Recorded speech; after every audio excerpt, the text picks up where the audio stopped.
Jeudi 26 août, la rentrée scolaire s'en vient. On en parle aujourd'hui avec l'agronome, coach et autrice du manuel Du bonheur en agriculture, Nathalie Tanguay. Bonjour Nathalie. Bonjour Louis-Philippe. Alors aujourd'hui, c'est le bonheur des enfants qui nous... J'ai presque fait une cricket Rockwell de moi-même, mais qui nous intéresse pendant l'année scolaire. Tu nous parles de trucs qui se retrouvent dans les livres. Éduquer les enfants avec la psychologie positive, c'est un ouvrage que tu recommandes? Oui, en effet, le livre Éduquer les enfants avec la psychologie positive qui est écrit par une enseignante, Julie Bazinet, je le recommande parce que, dans le fond, c'est un peu l'équivalent de ce que moi j'ai fait pour l'agriculture, mais qui est appliqué vraiment au domaine de l'éducation. Et ce sont des trucs, donc, pour les parents, pour aider leurs enfants à passer au travers de l'année scolaire? En fait, autant pour les parents que pour les éducateurs et éducatrices. Donc, premier truc, bien identifier les forces de notre enfant. Ça sert à quoi? En fait, pourquoi faire ça? Oui, en fait, c'est ça, j'en ai déjà parlé, des forces dans le domaine qui sont étudiées en psychologie positive. Et autant comme on peut les appliquer dans le monde du travail, autant comme on peut les appliquer aussi au niveau des enfants.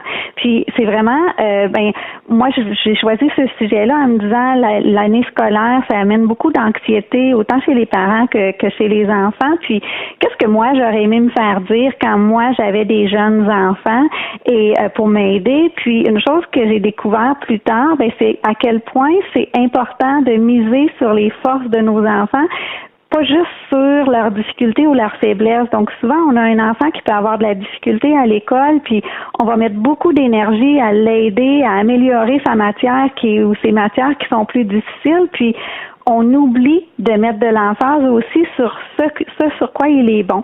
Il y a eu des études qui ont été faites qui ont démontré que dans le fond, quand on mise beaucoup sur les faiblesses, les capacités de l'enfant ou la matière s'améliore un peu, puis où est-ce qu'il est très fort, comme on le néglige plus, il n'y a pas vraiment de grande amélioration. Alors que si on fait l'inverse, c'est-à-dire qu'on garde un œil sur les difficultés, mais à l'inverse, on met beaucoup d'emphase ou de stimulation sur les forces de l'enfant, ça fait en sorte que ces matières fortes vont s'améliorer en exponentiel.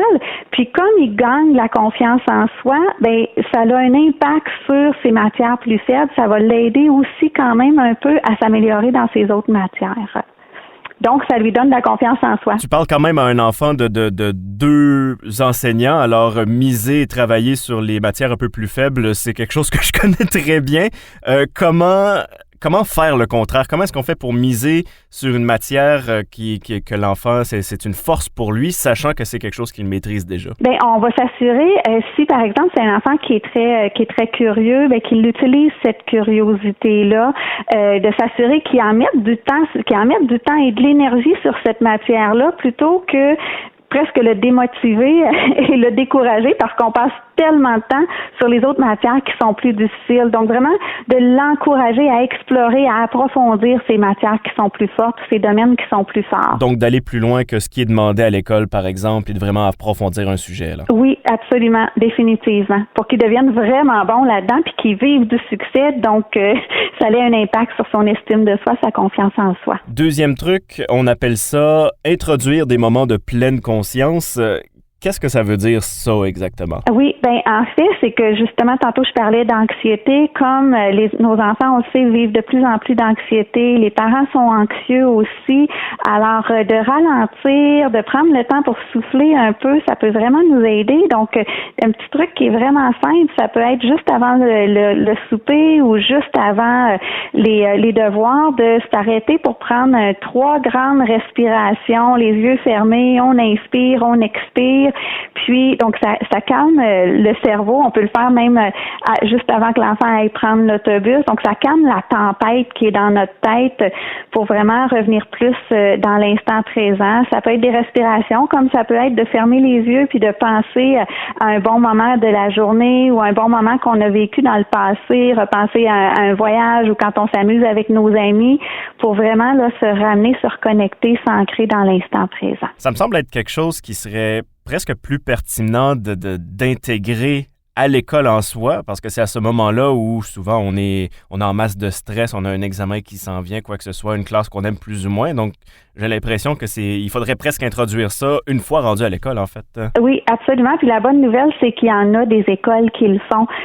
D'où le fameux livre que j'ai parlé, dont on a parlé au début, donc éduquer les enfants avec la psychologie positive. C'en est une enseignante qui applique ça et qui valorise ce genre de pratique-là à l'école. Encore une fois, ça s'appelle Éduquer les enfants avec la psychologie positive. Si vous êtes un parent qui a une rentrée scolaire la semaine prochaine, peut-être une première rentrée scolaire maternelle, tout ça, on stresse en masse. Alors, l'autrice, c'est Julie Bazinet pour les intéressés. Nathalie Tanguay, on te souhaite un bon vendredi, une bonne fin de semaine. Merci beaucoup à toi aussi. Et pour réentendre les dernières chroniques, ça se retrouve bien évidemment sur le radio-acton.com dans l'onglet Bye Bye Boulot.